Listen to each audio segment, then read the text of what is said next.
Maka kembali lagi bersama kami di Regia Finansial. Kali ini kita akan melihat apa yang bisa kalian temukan di laporan keuangan kuartal kedua dari saham Dimas atau Pradita Lestari. Kita lihat di sini ada presiden direkturnya yaitu Hongki Jeffrey Nantung, lalu ada direkturnya ada Tony Suwanto. Untuk nama kantor mereka ada di Jalan Tol Cikampek, Jalan Tol Jakarta Cikampek kilometer 37 di Cikarang Pusat, Bekasi ya. Nah ini kalau kita lihat di sini ini kayak laporan keuangannya ini untuk yang ini ya, untuk yang halaman ini kayaknya dia agak bentuk scan gitu ya. Saya nggak tahu juga. Untuk laporan kali ini nilainya itu dia 1 tahun penuh, tapi bentuknya itu rupiah. Kas dan serta kas itu dia meningkat cukup banyak dari 1 triliunan sekarang menjadi 1,8 triliunan. Persediaan pun meningkat cukup banyak sih, bertambah sekitar 200 miliaran ya kalau kita lihat di sini. Ya itu yang aset yang lancar, yang tidak lancar ini pun meningkat juga. Lalu total aset kalau kita lihat di sini ini dari 6,7 triliunan sekarang menjadi 7,6 triliunan. Berarti dia ini meningkat ya, ini semua rata-rata kayaknya penjualannya lagi bagus nih. Untuk utang usaha kita lihat dari 27 miliaran sekarang menjadi 55 miliaran. Wah ini meningkat. Oke, kita lihat yang total hutangnya 838 miliaran menjadi 973 miliaran. Ini berarti kan mengalami peningkatan yang cukup banyak ya, sekitar 100-an miliaran juga. Kurang lebih 130 miliaran ya. 130 miliaran kalau kita lihat tadi dengan yang persediaan kayaknya seharusnya persediaan masih lebih baik sih kalau kita lihat. Untuk total ekuitasnya dia kan 100 miliaran untuk ekuitasnya. Kalau ekuitasnya ini dia pun meningkat cukup banyak. Nah ini meningkat kurang lebih 800 miliaran. Wah ini cukup bagus sih, 700 hingga 800 miliaran. Ini kan berarti dia peningkatannya luar biasa ya. Jika kita bandingkan dengan ekuitas dengan liabilitas ya, ini luar biasa. Kita langsung saja dengan pendapatan usahanya. Pendapatan usahanya juga meningkat cukup tajam. 900 miliaran yang kemarin sekarang menjadi 1,2 triliunan. Cukup bagus, tapi ini dia dalam yang kota yang sama ya. Beban pokok dia bahkan meningkat. Oke. Laba usaha dari 540 miliaran sekarang menjadi 700 miliaran. Wah ini meningkat cukup tajam nih, semua rata-rata ya. Rata-rata yang cukup bagus. Untuk laba periode berjalan dari 600 miliaran menjadi 800 miliaran karena mereka pendapatan bunga pun meningkat dari 17 miliaran sekarang menjadi 27 miliaran.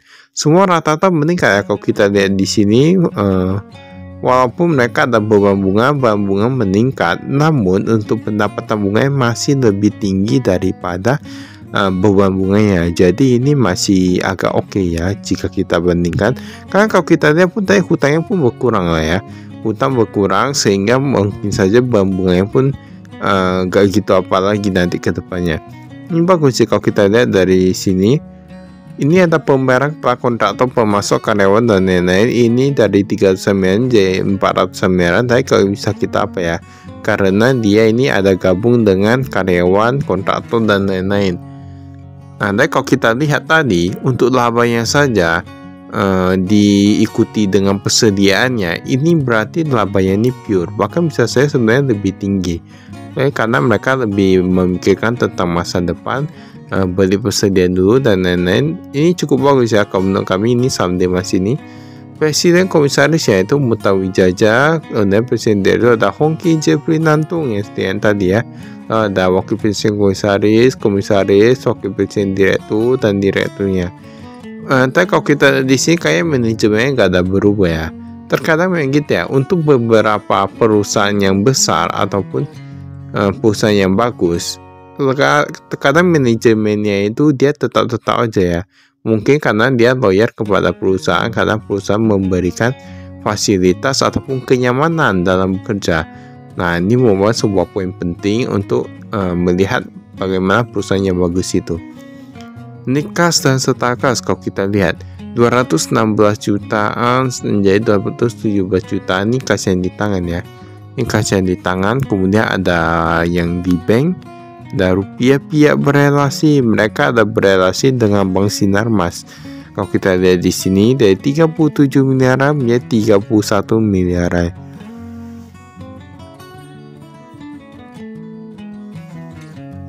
Lalu ini ada juga yang pihak ketiga dan lain-lain. Otomatis tentunya pihak ketiga lebih banyak ya. Kalau kita lihat di sini ada Bank Sentral Asia, Bank Permata, Bank CMB, Bank BTN, pokoknya semua rata-rata masuk lah ya banknya di sini. Nah, ini totalnya 142 miliaran, sekarang menjadi 183 miliaran. Pokoknya semua rata-rata meningkat, kas meningkat, ini meningkat, ekuitas meningkat, liabilitas saja yang menurun. Ini cukup bagus, saya sangat bagus sih menurut kami. Deposito berjangka bahkan dia meningkat cukup drastis dari 800 miliaran menjadi 1,6 triliunan. Mungkin itulah alasannya mengapa pendapatan keuangannya bisa menjadi sangat tinggi.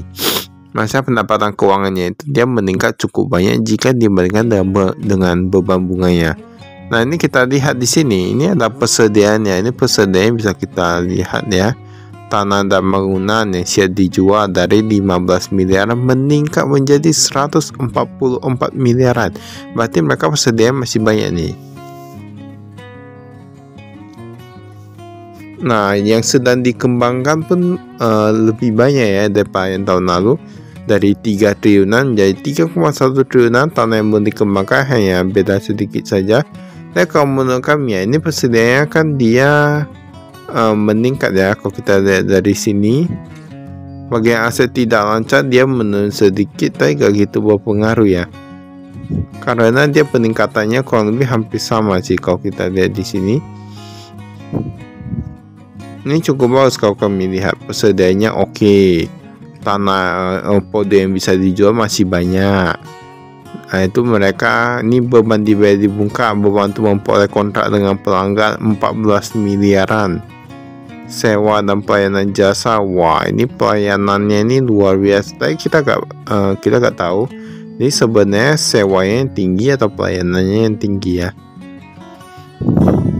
Tapi kalau misalnya pelayanannya itu biayanya yang meningkat, menurut kami itu sangat bagus karena berarti perusahaan ini mengutamakan pelayanan kepada customer, jadi bisa memperkuat brand awareness-nya.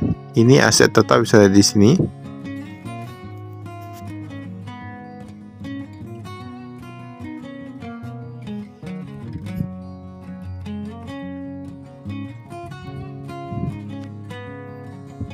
Ini kita skip.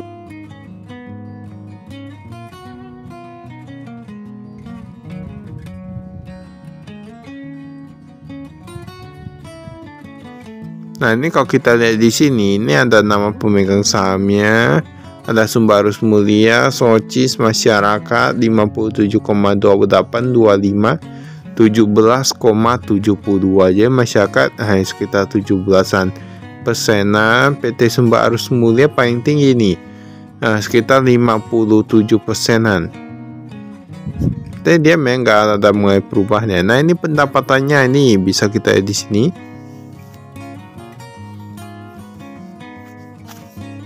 Kalau kita lihat di sini, penjualan paling banyak itu yang di industri.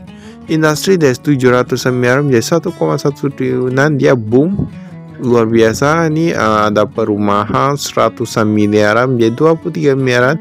Ternyata dia agak sedikit anjlok ya untuk perumahan, tetapi dia masih bisa ditampung dengan yang industri. Lalu semua rata-rata menurun. Apalagi kalau company bunga juga menurun.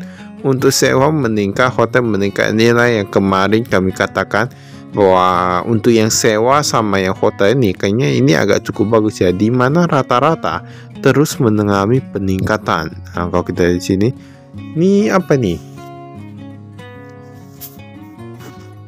Penjualan yang mengalami yang lebih dari 10% ada Microsoft ya. Kemarin tahun lalu 100 miliar, sekarang menjadi 800 miliar. Ini cukup bagus. Ini berarti kan bahkan untuk perusahaan sekelas Microsoft aja udah percaya dengan saham Demas ini. Dan ini kami lihat ini tampaknya memang brandnya ini cukup bagus ya. Untuk Pradata Star ini, tapi bagus lah, memang brand itu untuk jangka panjang. Bahwa umum dan administrasi ini gaji dan lain-lain semua rata-rata meningkat. Oke. Jumlah dan semuanya berkurang. Tapi dia agak gitu turun sih.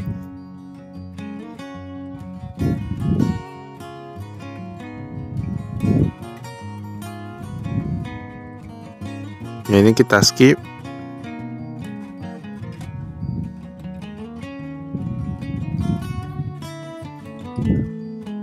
Ini memang cukup bagus ya. Untung saja untuk yang industri dia meningkat cukup banyak. Kalau enggak kau tunggu penjualan perumahan saja kayak agak susah ya. Bahkan secara kami sekian, terima kasih, saya frustasi.